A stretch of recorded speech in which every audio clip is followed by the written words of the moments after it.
2, 3, 4, 5. You can now hear me. Thank you, everybody. Thank you for letting me know. You should now be able to hear me. So video is better though. Hopefully now you can hear me. Let's see if you can hear me now. Is that better?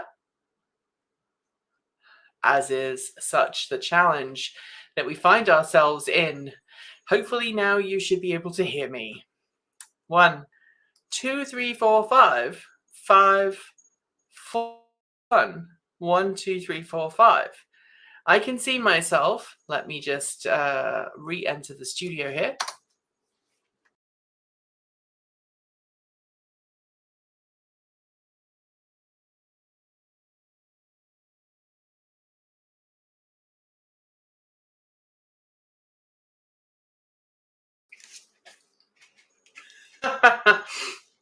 You should be able to hear me now. If you cannot hear me, yell, scream, wave, do something, and you should be able to hear me. I do apologize for that. Sometimes things go wrong. Tell you what, why don't we go back to the start and I'll pretend that we are starting from the beginning. Hello, everybody.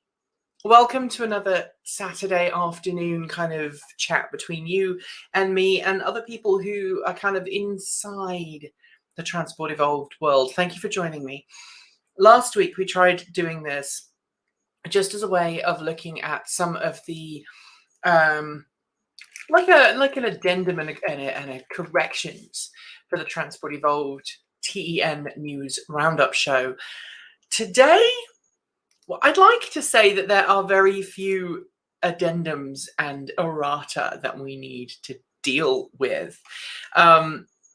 The only one really that I want to make sure that we cover is that the whole SEC with Elon Musk, the probe, and everything else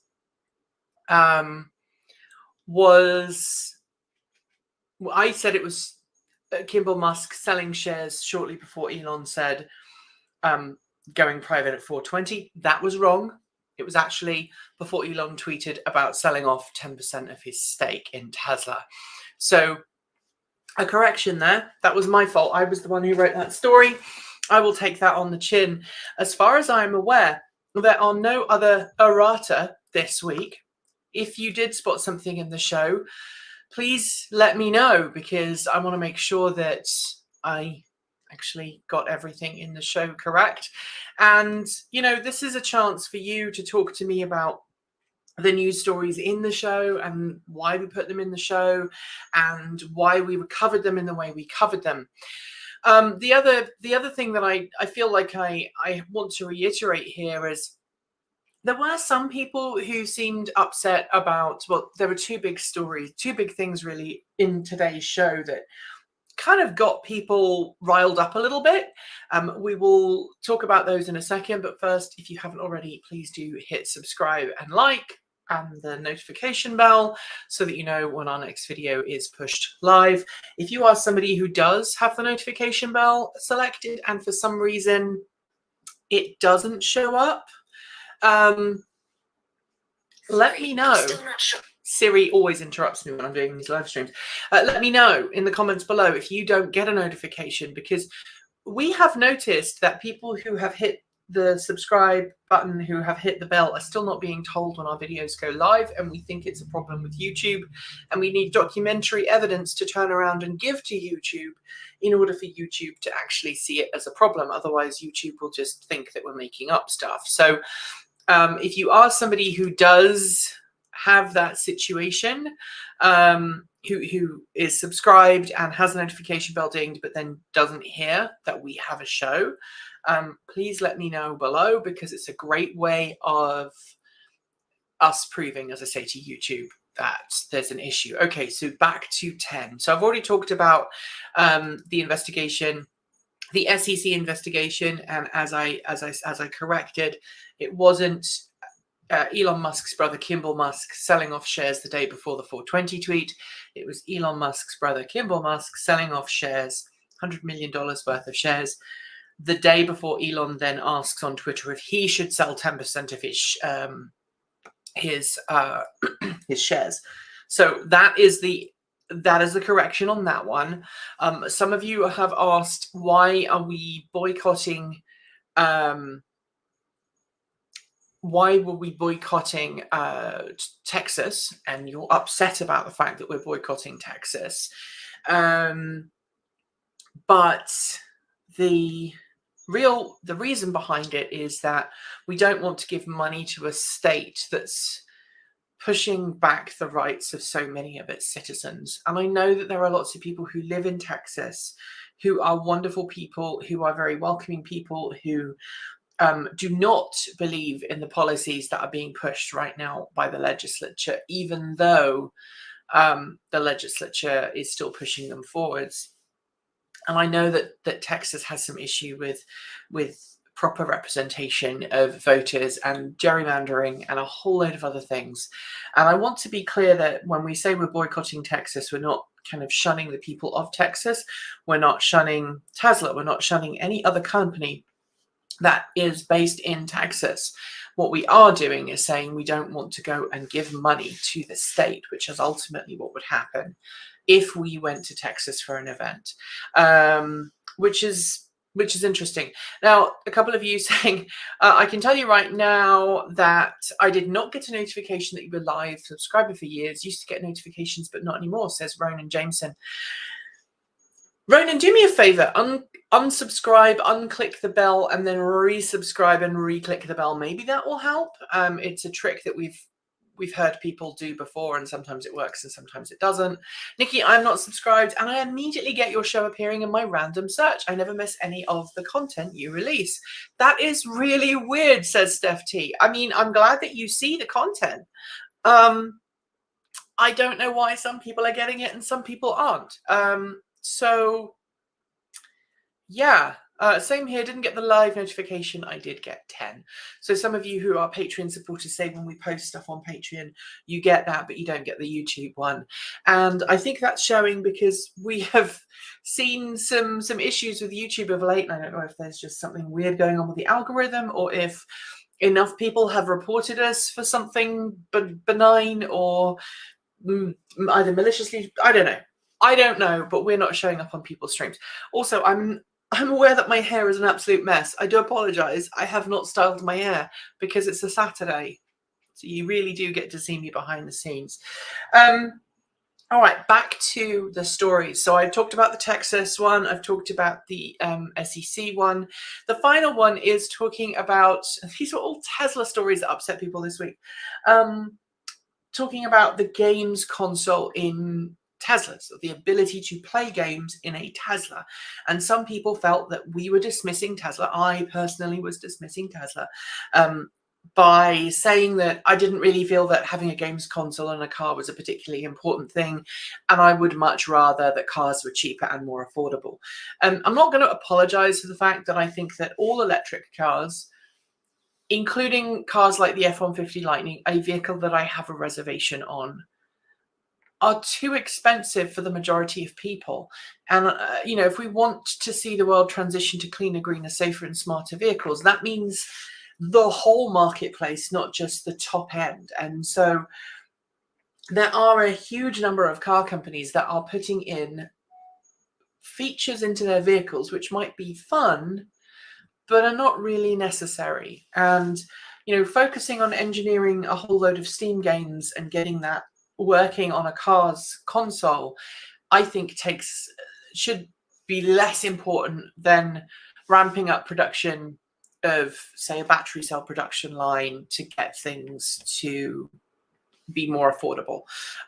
That was not me saying you shouldn't buy the car. That wasn't me dismissing anybody who enjoys playing games in the car. It was just me going, most people don't want to do that.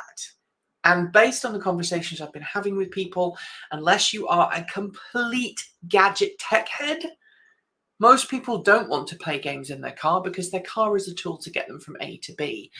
At some point in the future, when we have fully autonomous driving systems, then yeah, having a games console in your car might actually be a really good thing.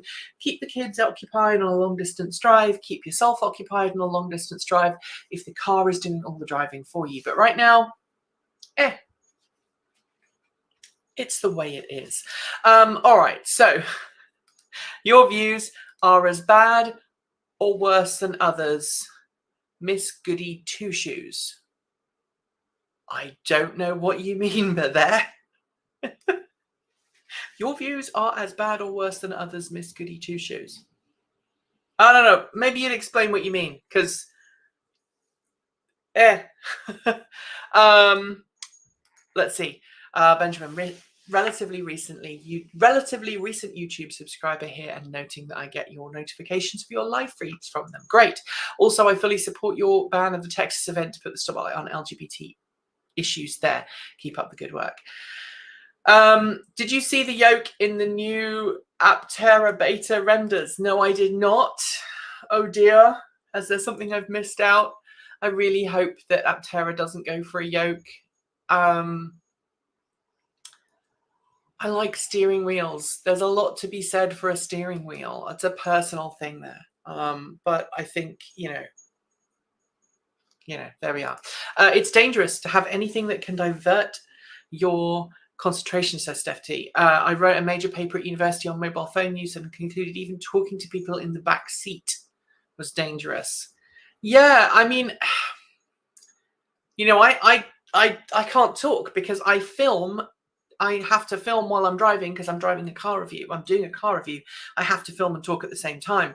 And I don't know if you noticed the last review we did, the Polestar 2. Winter and I were driving. I thought so. And Winter and I were driving, but we had a chase car in front of us, filming us as we were driving along. And actually, when we are doing a chase car filming session like that, it requires an awful lot of trust between the person driving the car and the person driving the chase car and the camera person.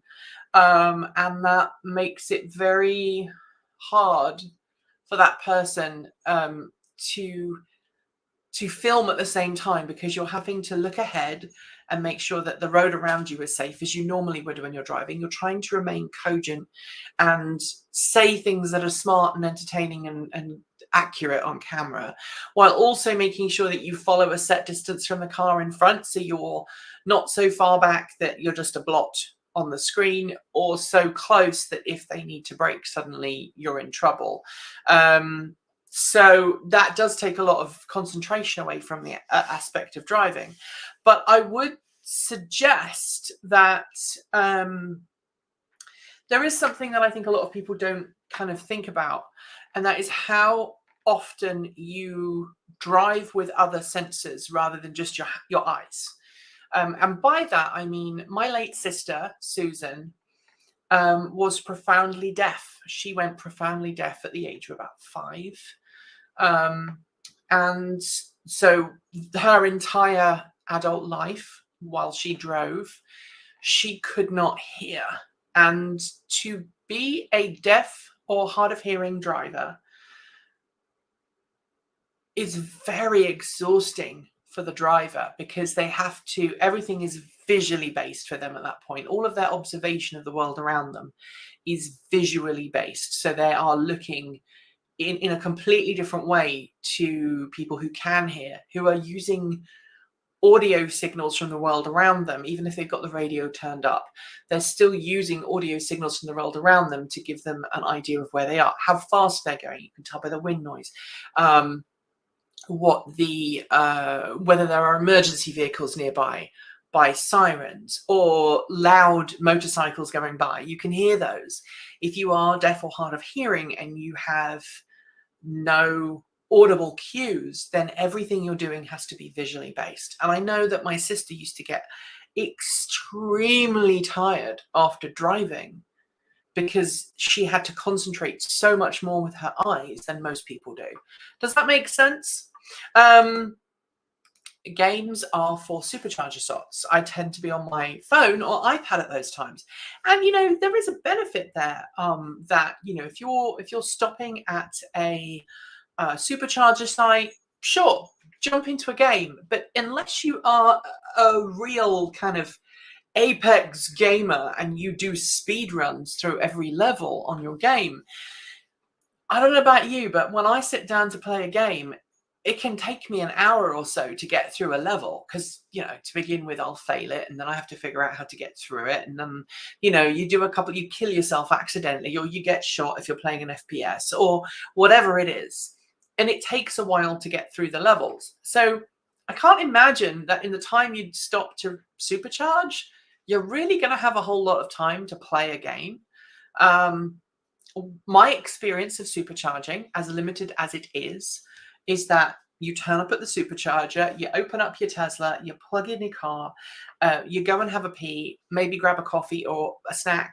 By the time you get back to your car is already ready to go. You might be stuck around for 10 minutes waiting for the car to top off, but generally you're ready to just hit the road and head off. And that is the thing that, and as you say, if you have an iPad, you have an iPhone, you kind of do that instead. All right, what do I make of the Consumer Reports bashing down all the Tesla models due to the yoke? Feel free to pass for an articulated answer. So I have not read the Consumer Reports article on Teslas and the yokes, but I think it is fairly well acknowledged that the only time a yoke-like steering wheel can successfully replace a round steering wheel is when you have appropriate gearing of the steering system. As I understand it right now, the Model S and the Model X do not have that steering gearing set up. It's the same standard steering gearing system as every other car. Think about a race car with a yoke. Its lock to lock is very different to a road going car. And so obviously you also don't have to turn generally as tightly, unless of course you're racing at Monaco and you have to do that really, really tight hairpin. But generally you've got a lot more room, you've got a lot more space. And so the lock to lock is very different. In a conventional car with a conventional steering system that is not adaptive, which is what we've got we don't have an adaptive steering system in the Tesla yet. I think that yoke could cause problems to people who do not live in areas where you're driving down straight roads, essentially. And I think the S and the X would have a harder time, say, in Europe than they would in most of North America. Now, does that mean Consumer Reports should knock it down? Objectively, because I haven't driven the S or the X with the yoke, I can't say, but it doesn't surprise me. Is Consumer Reports trying to bash Tesla? No, I think that idea has long gone bye-bye. All right, so great job team. Winter's last video was great. It was. I hope Winter doesn't mind me talking about this. I guess he'll tell me off if I do. Oh, thanks for the super sticker, Rich. Thank you so much. You're amazing. If anybody else wants to do a super sticker, just go ahead and give us one. So yeah, the last video that Winter did, we have had a couple of challenges with production, namely that Winter tried filming in his house. He has an apartment, it's not very big, and that was causing a lot of issues on his side. And so we said, okay, let's get Winter to the Transport Evolved studio, which is my house. We'll film here. And also let's make Winter's scripted content more like Winter in real life, because previously we'd gone for quite a dry script style for Winter, but we tried giving a bit more Winter in the Winter script, and it made a big difference. So I think he will be very pleased to hear that feedback. We all thought it was amazing. Winter is amazing. I wish I could watch will YouTube in my Bolt while I'm sitting at a level 2 charger. Obviously not while I'm driving, but what's the harm of watching your Bolt screen while I'm doing nothing? Well, you could. There are hacks available, as I understand it, to get to use the screen on your car. But the reality is, most of us have a big phone or tablet, and watching a smartphone YouTube video for me is generally just fine. And I normally have a laptop with me as well, or an iPad, because if I'm stopping and using a rapid charger, the chances are it's a long distance trip with Transport Evolved. So I feel that. So there we go. Nikki, you look fine. Oh, thank you, Mike. It is understood that live streams are less formal. No worries. Yeah, absolutely. Thank you. So jelly of the Arkimoto test rides. Yeah, we had fun. I mean, so the Arkimoto event was, okay, so we've already talked about 10 this week. We've already talked about the kind of the corrections. If you're just joining the stream, which some of you are, there are 3 corrections from last week, essentially, not even corrections, just kind of feedback from feedback. The first one was a correction about the Elon Kimball Musk thing with the SEC. The investigation was prompted after Kimball sold shares the day before Elon asked if he should sell 10% of his shares, not the day before the going for 20 tweet. I apologize for that, and hopefully us correcting that. And the other 2 were just kind of opinions on stuff, so I'm not going to go there. I did not know Tesla had a physical connection with steering. I was thinking it was drive-by-wire. But should they change to drive-by-wire? I believe all cars, I'm not a NHTSA expert, but I believe at the moment all cars still have to have a physical connection between the steering wheel and the wheels on the road, because if anything was to happen, i.e. the steering in the car dies, there's an electrical fault, the car still needs to be steerable. Does that make sense? Brian says, I don't get it really, the yoke, I mean. It seems like a backward move instead of progress. The yoke makes 100% sense when you have a differentially steered steering wheel. So, one that responds to the velocity, the change of direction, the speed of which the change of direction occurs on your steering wheel.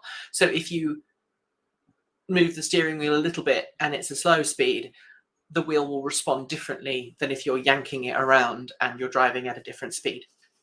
Is your audio coming through your camera mic?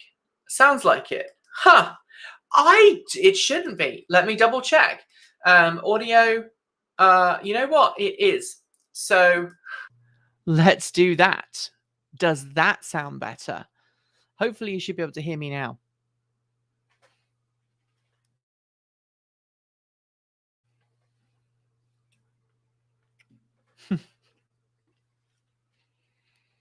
I just snuck a cookie. I'm sorry. Oh, yes, baby. Does that sound better? There you go. Well, like I say, this is a live stream. So yesterday I saw Sandy Monroe on E4 Electric state he feels battery is best for cars and hydrogen for long-haul trucks. What do you think?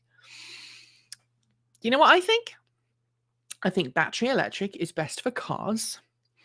And I think electric trains are best for long-distance freight. And I thoroughly disagree with Sandy. I did see him at the event on Tuesday at Arkimoto. I kind of said hi, and he just kind of walked past and said hi and disappeared. So I never really got to talk to him properly. But I don't know if he recognized me or anything. He just kind of went, hi, and walked off. So I didn't have a chance to talk to him about the Arkimoto, but I think he's definitely wrong on hydrogen here. Look, in order for us to have a sustainable transportation future, it makes sense for us to start using rail again. It works really well. Rail allows you to have fast, electrified travel without requiring planes, without requiring, massive diesel trucks, without requiring all of the challenges of hydrogen fuel cell technology. And you can get trains to cross the United States with proper investment in the railway networks, far more carbon efficiently than you could building hydrogen fueling stations in the middle of nowhere. And that's a big challenge. So I would rather see, in my ideal future, electric trains transporting goods coast to coast. They can travel faster than well, assuming the rails were upgraded. At the moment, they can't. But assuming the railway system was upgraded, they could travel faster than trucks. They wouldn't have to worry about congestion. The electricity could be delivered to the trains via an overhead pantograph system, so it would be safer. You wouldn't have to carry large batteries around. You'd be just driving the wheels directly, which would be more efficient. And then at each station or stop, goods would be removed and transferred either to drayage vehicles or local delivery vehicles, which would be electric and have a short range, and a short range being something under 150, 200 miles. All right. No traffic jams, predictable schedules, perfect for just-in-time supply chains. That is perfect. Most important question of the night: how are the chickens? The chickens are very naughty right now. The chickens have been very bad. They have been flying over their fence and wandering around the yard. That includes Charlie, the rooster, and that gives me some pause because I don't want him to go and attack anybody, specifically my neighbors. So yeah, I did not get a notification. I can't imagine Aptera ever delivering vehicles, says John 209. Well, okay, so Aptera are seemingly making some good progress, and I'm hoping this year. I have talked to Aptera a couple of times. I've kind of reminded them that we would like to come and drive a vehicle, and hopefully they'll let us do that when the beta testing is complete. I know that my car, if the one I have got a reservation on, won't be due anytime soon. I know that Winter has a reservation too, but we'll have to wait and see. Would I please comment on electric garden tractors? Oh yes, please. I would love to. All right. So there was a tractor made back in the 70s, 80s, and I had an idea at one point to have one, and I would still love to have one. There's a couple on eBay right now, but they're $2,000-$3,000, which is a bit expensive. So we have not pulled a plug, so to speak, but we do have a couple of things that we really need to do to the house first, and one of them includes air conditioning. We don't have the heating on right now. You know, a couple of degrees Celsius outside, and it's 25 degrees Celsius in this room right now with the door closed. The upper corridor sits at about 31 degrees Celsius, and that's because of the server closet with all the transport evolved servers in. So we really do need to put air conditioning in the house, but the cost of putting air conditioning in this house is going to be 5 figures. So yes, I would love to get an electric garden tractor at some point. I would love to cover it on the show. I would love to get an original Electrac. So if you know anybody with an Electrac who's willing to let us play, maybe restore it and get it on the road, I would love to do that. But we have Ego, like someone noted in the comments. I would love to carry on using our Ego branded garden equipment, which we have. We have an Ego push lawnmower. It's self-propelled, but you push it along. It can self-propel. I tend not to use the self-propelled thing because I figure that gives me a little bit more exercise. The only time I use the self-propelled feature is to get it up parts of our garden, which some of our garden is like that in places. It's quite steep. So we have a blower and a chainsaw and other things that are all used rather than petrol or gasoline powered things. All right, so some of you are asking questions. What's the latest with the Lightning truck? Are you guys reservists, reservation holders? Yeah, we're not a reservist.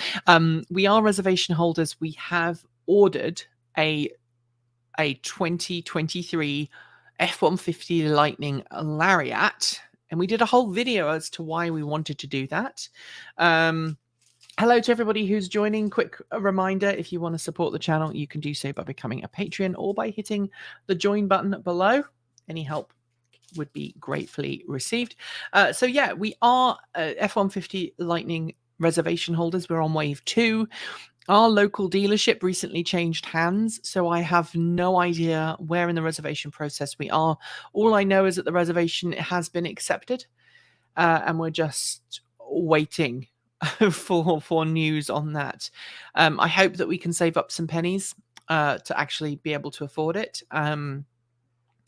Unlike the common expectation of YouTubers, we're not all rich millionaires.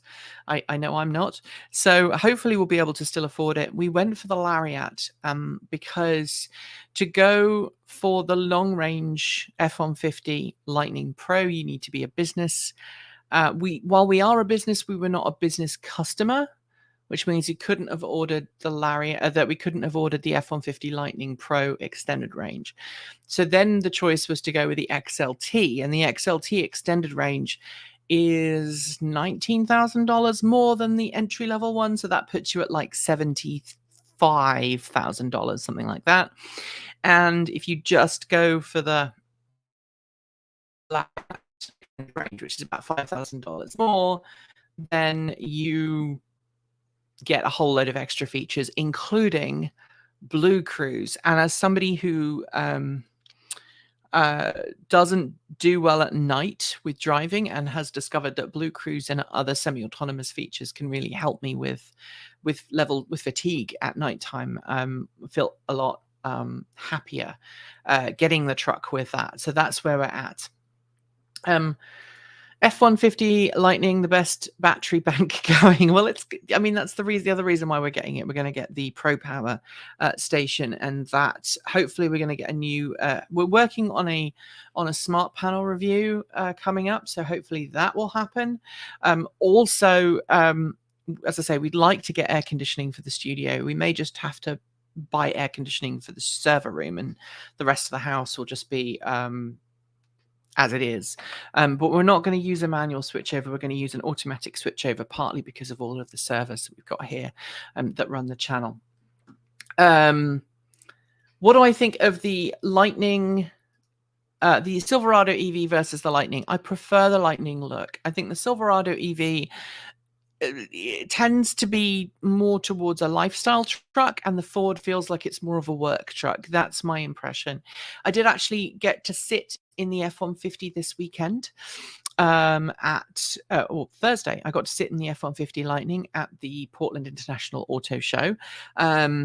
We were there very early in the morning. We got up at 3:30 in the morning. We arrived, well, I got up at 3:30. I think Michael and Winter got up at about 4, and I think Michael got up a little bit after that. Obviously, we all live in different parts of Portland. Michael was the closest because of where he lives. Winter is the second closest, and I'm the third closest because I live out in the middle of nowhere. So we arrived about 5 for the press day. And when we filmed with the F-150 Lightning, I wasn't feeling very well. In fact, I was very not well. My blood pressure and my heart rate were very low, and I basically wasn't getting enough oxygen to my brain. So I was struggling to think, I was struggling to speak, I was struggling to breathe. I was just having a tough time. But I do remember I did get a chance to sit in it, and it felt really nice. I got to see the truck bed, got to see the charging and all of that.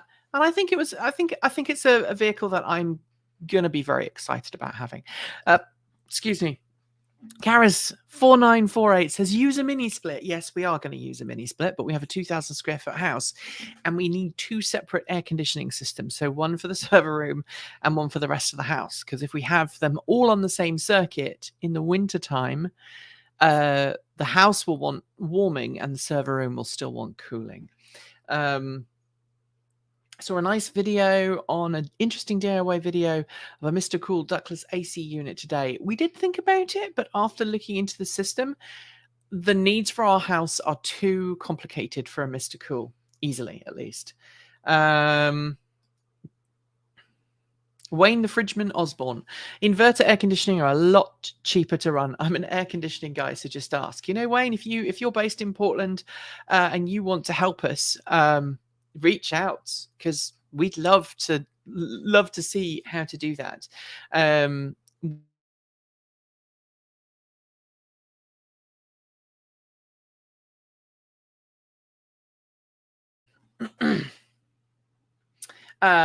Everyone should have called the Silverado the Evalanche. I really like that, Nick. That's a great idea.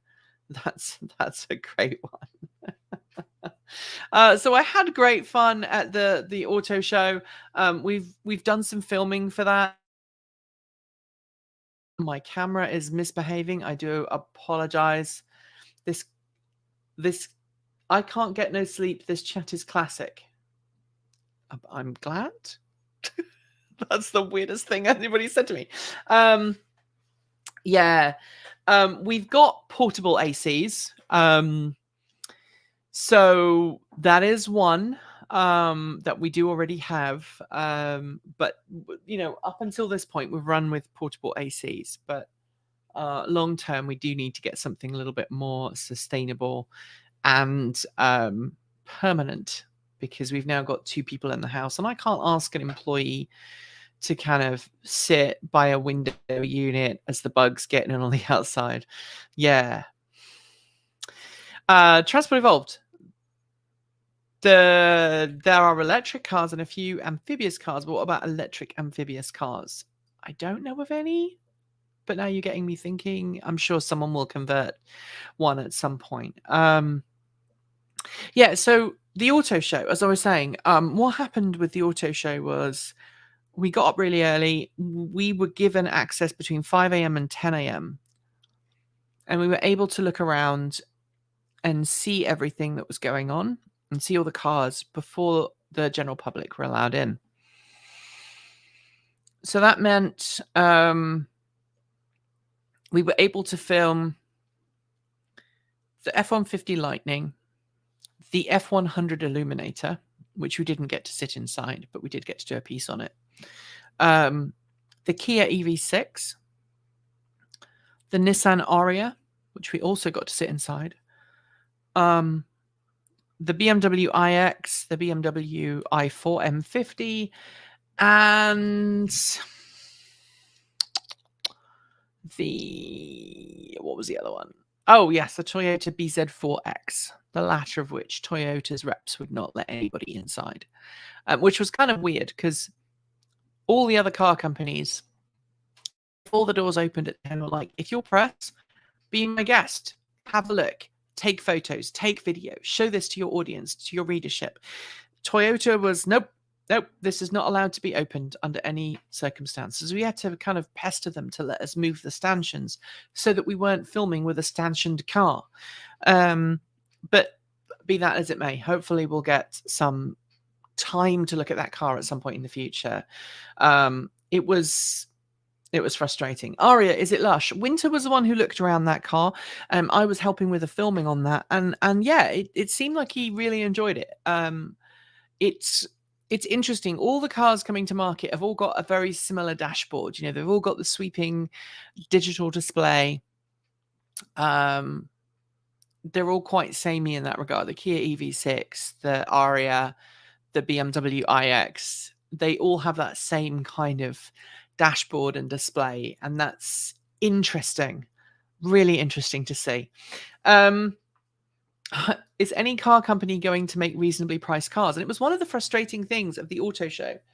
You know, we were wandering around, and there were other EVs that we didn't bother going and looking at. So the Mini Cooper SE was there. It's been out a long time, so we didn't feel like necessarily giving it a first look was a sensible idea. But we will give it, and it was also in a part of the show we couldn't easily access. So we will hopefully give it a review at some point. But in terms of affordability, that's, I guess, one of the more affordable cars, and Nissan Leaf, one of the more affordable cars. The biggest disappointment, the 2 biggest disappointments of the show was, 1, there weren't any really truly affordable EVs there. And 2, Chevrolet brought not a single electric vehicle. The Hummer EV was not there from GMC. The Silverado EV there was not there. The Bolt was not there.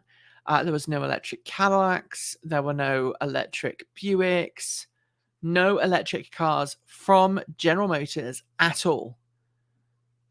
And that was both frustrating and disappointing, considering how heavily General Motors has been playing up its electric vehicles of late. You know, Ford had multiple Mustang Mach-E's there. It had the F-150 Lightning.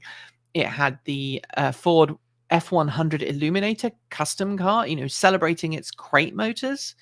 The fact that there were no electric cars from General Motors was a real letdown. Matthew says, I love you. Thank you, Matthew. Thank you very much. Do we think the BZ4X just was just a static model? No, I don't think it was. And there was a Subaru Solterra there that was open. It was in front of a massive screen and it was playing music. And, you know, when the music is a certain level and above, it makes it very difficult for us to isolate in post-production. So that was a big challenge for us. We just decided we couldn't easily record there because it would have just been demonetized. And unfortunately, unlike, music takedowns tend to be quite severe. Let's put it like that. We need a nice car that can appeal to all your RAV4, Qashqai, etc. folks. Yeah, it's true. It really would. And as Brian says, an EV Subaru wagon would be very cool. I was so out of it at one point, I said Subaru on camera when I was filming at the auto show, and that made everybody laugh. What do you make of the Hummer? Sounds like a power station on wheels would have been lighter with an onboard SMR. I think the Hummer is an exercise in excess. I don't imagine the Hummer EV will be a truck that will be used for work. Like the Ford F-150, I think, will be a truck that will be used for work by a lot of people. I know it will be used by me as a work truck. But I think the Hummer would be less. And I think that it's basically it is GM's equivalent of the Model X. It's an over-the-top halo car designed to grab attention. David, thank you very much. You're very kind. Super sticker. I do love that. David, you don't have anything you want to say to go with that super sticker, but thank you. Do I think that Archimoto's first out-of-country factory will be in Europe or India? I think Archimoto's will probably get off the road in Europe first and India shortly thereafter. That is where I'm going. What creature comfort, says Brian, would I expect in an affordable EV? Also, what price do you consider as being an affordable EV? I suppose I got to ask what range you'd also expect too. Okay, so in an ideal world, an affordable EV needs to start at around $20,000 US. That is the entry-level sticker price for most automakers' entry-level cars. At one point, that was the price that you'd pay for a stick shift four-banger. These days, the cost has gone up a little bit, right? But, you know, it's still pretty low. $20,000 to $25,000. In terms of creature comforts, needs to have 4 seats, ideally 5. Needs to be able to carry a week's worth of shopping. Needs to be capable of traveling between 100 and 180 miles per charge. As long as it has really good rapid DC quick charging. And therein lies the problem, because we all know that to have decent rapid charging, you need to have a larger capacity battery pack, and that pushes up the cost. So maybe what we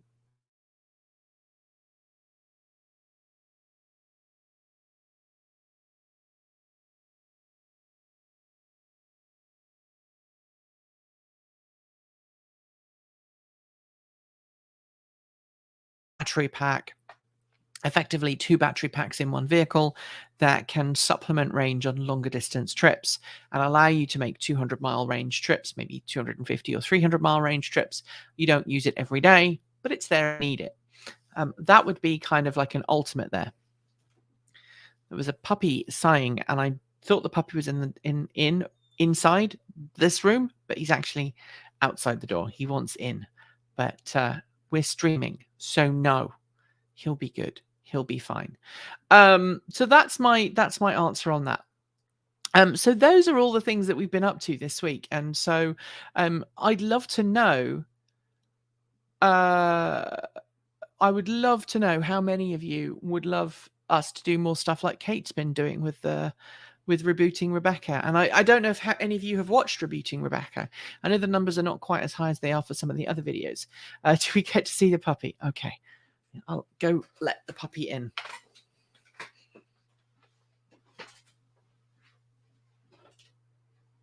Hi, Ghost. Do you want to come and say hi? You coming in? Come on then. You have adoring fans. This is Ghost.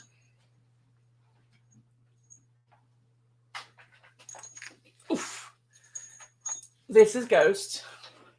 He is our how old are you now? 5-month-old border collie. He is a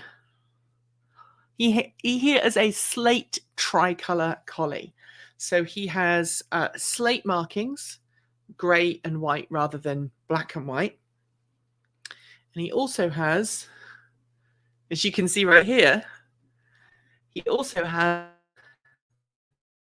brown in him. So, boy. And he was in the other room. So he now will probably want get down, please. Get down, Ghost. No, that's chocolate. You cannot have that. I have a chocolate cookie that I got for my lunch, and he's trying to eat it. So there we go. Treats for Ghost. Thank you. He has just had a duck head, which was pretty gross. But there we go.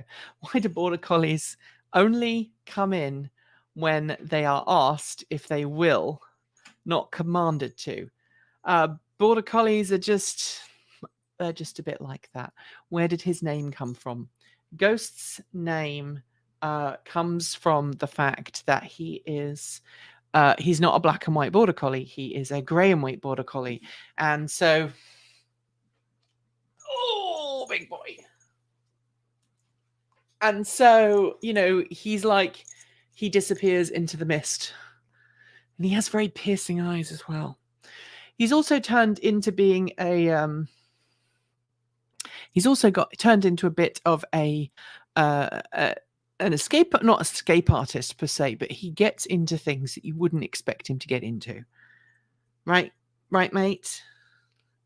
Is that right? So there we are. Video got worse when the mic came on. I'm sorry. It's probably because we live up in the foothills. I nearly said the name of the town. That would have been stupid, wouldn't it? We live in the foothills of the coastal range. We're about 850 feet up. We are about 6 miles from the local town, 6, 7, 8 miles, something like that from the local town. And so we have an internet connection that's beamed down the valley, as well as Starlink. And when we do a live stream, we turn off Starlink. So there we go. Pretty calm and well behaved for 5 months. You wouldn't believe it. He normally sits on the floor and barks at us during the day to be played. So there we are. Apparently everyone thinks you're good. He's going to start barking in a minute. So there we are. F-150 Lightning. Yes, there is an update. We did have an order. Our dealership changed hands, so we don't have any more information than that. And I sat in one for the first time at the weekend or Thursday, and I really liked it. So there you are. Let me know if you'd like us to do this again, because I like making these. They're a bit silly. I don't know where this came from, other than it came from a dog. Have you been eating toilet paper again? He's like, yeah, he probably has.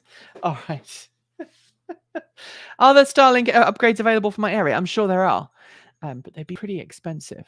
And like I say, I haven't paid myself for since November. So paying myself is more important. What is the matter? Do you want to go out again? I'm going to let him out. Go on, buddy. Go see Mum. Bye. There you go. There you are. All right. So BCs are like a giant duster. They are. I love the live streams and I like the rebooting Rebecca vids. I do. Kate's doing a really good job. Tell me what other things you'd like us to do. I vote for more live streams. Doorway syndrome. Yeah. I vote for more live streams, says Mike. Yeah, I would like to do more live streams too. I know it's not everyone's cup of tea. But yeah, it gets us to give you a bit of feedback on, what we said in the show. I know some people, as I said, were upset about what we said about boycotting Texas. As a trans queer owned company, we can't sit by and allow policies that would affect us if we were younger have an impact on us now. We have to speak up, basically. What wood projects is your wife building? She's currently working on closet doors for her office. They're going to be solid wood with the white tree of Gondor from Lord of the Rings on it, and she's just purchased a nice piece of the metalwork frame that the doors will be hung on. So there we go. What other projects have you got waiting in the wings? Oh gosh. Okay, right. So I need a piece of cookie for this. All right. So we've just had a certain electric car confirmed that we will have. We are having a Kia EV6 coming for review, but shush, don't tell anybody. That's later next month. We're having a Kia EV6 come. We have a Mercedes EQS booked, and we'd like to do some good reviews on that. We have a very special review coming that we don't want to talk too much about. We are hopefully going to be doing more Aptera stuff. We did go, and I just want to say here, Orlando, I don't know if you are aware that I was the first journalist to get a ride along in an Aptera. So if you haven't watched that, go and watch it. I got to ride along in an Aptera first in an Alpha. Does Kate have formal wood training, or was she self-taught? Self-taught. All right, so back to the plans for TE. One of the things we'd like to do is to start opening up our expertise to viewers and Patreon supporters, effectively consultancy, so we can help people pick cars that are right for them. So more information on that in the future. The other thing that we really want to do is more videos like we've been doing with Michael. Michael joined us in December, and I think you can all agree that the quality of the videography and the editing has just gone up since then. And we need to do more of that. We also need to do more. I need to sit down and do a whole lot of work with sponsors, finding sponsors that tie in with the whole cleaner, greener, safer, smarter, that don't, that are compatible with our editorial policy is quite hard. And going and talking to those companies and getting them interested to work with us is also pretty hard. So I'm having to spend a lot more time doing that and a lot more backroom stuff, which of course takes a lot of time. In an ideal world, we would have a studio and we'd be doing the Honda project car there. We'd be doing all these other things, but right now we are not at that point where we've got enough money coming in to make all those projects happen. So we're just hoping that YouTube stops its silly policy of not recommending us. And we'd love to know why YouTube's stopped recommending us. Because it does impact our viewer figures, and it does impact some of the other stuff. Now, the hero cut that we just did, somebody was very upset and said it was an advert. The hero cuts that we did one for the Polestar 1 and one for the Polestar 2, were never intended to be videos on the channel. They were thank yous that we made to give to the local dealership to thank them for lending us a car free for 3 days so we could review it. I'd mentioned it and some of you wanted to see it, so we decided to publish them. So we'll go from there. And James says, I need to also take more personal time to rest and relax. I know it's hard, but it needs to be a priority. Yeah. Today, look, I don't want to talk too much about my personal health, but on Thursday, things were so bad when we were filming that I think Michael and Winter both thought that I was going to need to go to the hospital. My blood pressure was really low. My pulse was very low. My oxygen levels were pretty low. Thank you, Steph. Coffee and cookie on you, indeed. And we are planning something special with Winter's card. Don't worry. I've even got an age-appropriate camera ready for it. So this is our Rebel T3i, ready to do the filming for Winter's. There you go. Ready to do the filming for Winter's video, complete with one of the world's worst autofocusers. So we are thinking about maybe doing some of it on there. But no, back to my health. I have been very unwell lately. And I don't know if it's been apparent, but I've been trying to delegate as much as possible. I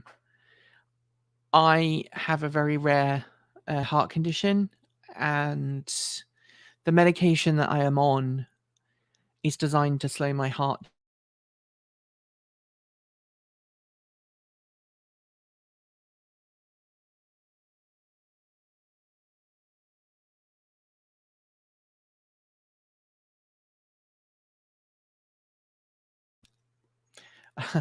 The downside of that medication is that it slows my heart rate down.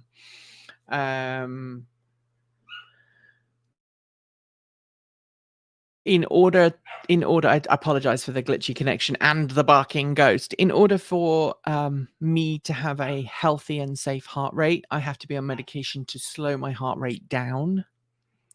But that also has the negative side effect of sometimes slowing it down too much.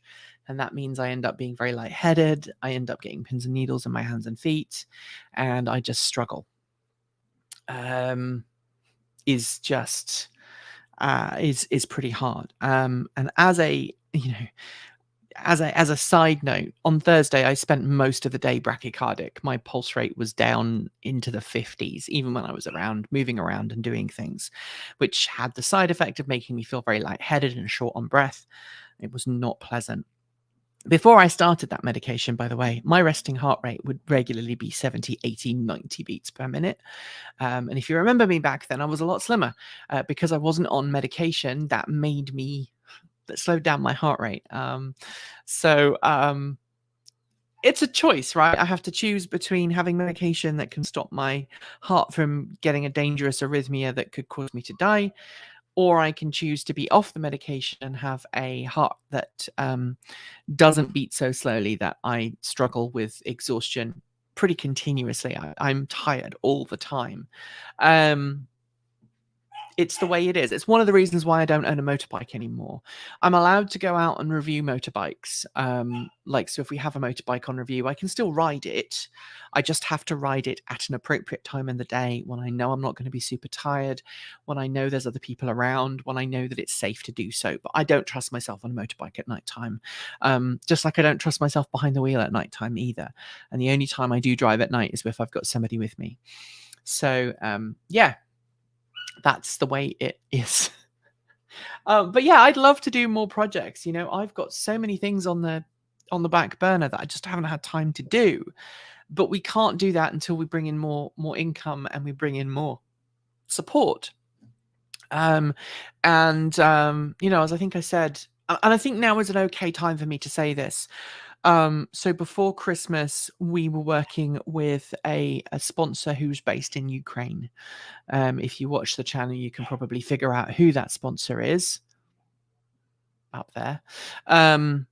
We were working with them. They're based in Ukraine, and we earned a decent amount of money from that partnership.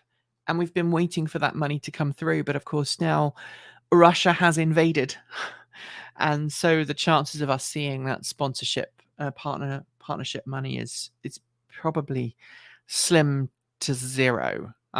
So that plus CES meant that we started the year about $5,000 in the hole, and we've been slowly crawling back out of that. Someone has a medical question, so I'm going to answer it. Can lower doses help find middle ground? So the dose that I am on, is the lowest dose that they are happy with me having. I have tried several times to convince my cardiologist to let me lower my dose so I'm on less of this medication, and he just said no, it'd be too dangerous. I'm not dangerous enough. It's not dangerous enough for me to have a pacemaker. But I do have a heart monitor implanted in my chest that keeps an eye on my heart, and every night this little thing beside my bed lights up and it uploads a copy of my heart to the Borg ship. At least that's what I tell myself. So maybe I need a Borg name. I think maybe 1 of 0 might be a fun one. But anyway. There we are. Anyway, it's been fun talking to you all. I've really enjoyed it. Thank you for the chat. I'm sure Bjorn had one of those for a while and done some videos on it, which is good to see. So Winter defo needs to see some videos on it if he has one. Oh, the Think City. Yeah, Winter definitely needs to do that. I had to come off beta blockers because it relaxed me so much. So, yeah, that pretty much is how I feel about it, right? I'm on beta blockers. I hate it. It's worse when I travel and I do time zone hopping. So like if I'm on one side of the country and I have to go to the other, or transatlantic stuff. So there we go. We named our server for Home Assistant Annika. That's okay. After 7 of 9, the original name that 7 of 9 had. Yeah, that's cool. I've been watching Discovery. Discovery's very good. I like Discovery. And those people who say it's not Star Trek really don't understand Star Trek. If you're interested in Electrek, best to join the mailing list and let folks know. Let me know, William. Send me email, show@transportevolved.com. I would love to know, because I would love to get an Electrek. That would be awesome. Nikki of Borg, resistance is futile. Well, I am British and I do have a penchant for Earl Grey tea. So maybe I'm like a woman version of Locutus. I don't know. Resistance is futile. It really is. Especially if you're trying to build an electronic circuit and it's not working the way you want it to. All right, everybody. Thanks for joining me. It's been fun. Thanks for the chat. I think I'm going to try and make this a fairly regular thing. I can't promise to do it every week, but like I say, if you want to support the channel, be sure to send us Bitcoin Ko-fi, join Patreon, or join the link in the description below on the main channel, so you can become a member that way. And hopefully we can grow this channel. I know that we do upset people sometimes. I hope that these little chats give you a chance to see me behind the editorialization, because sometimes I do have to kind of follow certain directions when we're in front of the camera, and we do agonize over how we write things so that we don't upset people, and sometimes inevitably we upset people. So we have to work on it. Anyway, thanks for joining me. Enjoy the rest of your weekend. If you are just heading off to the little bye-bye land, make sure that you carefully tread up those stairs. And if you are in the middle of your day, well, go and do something fun. Keep evolving.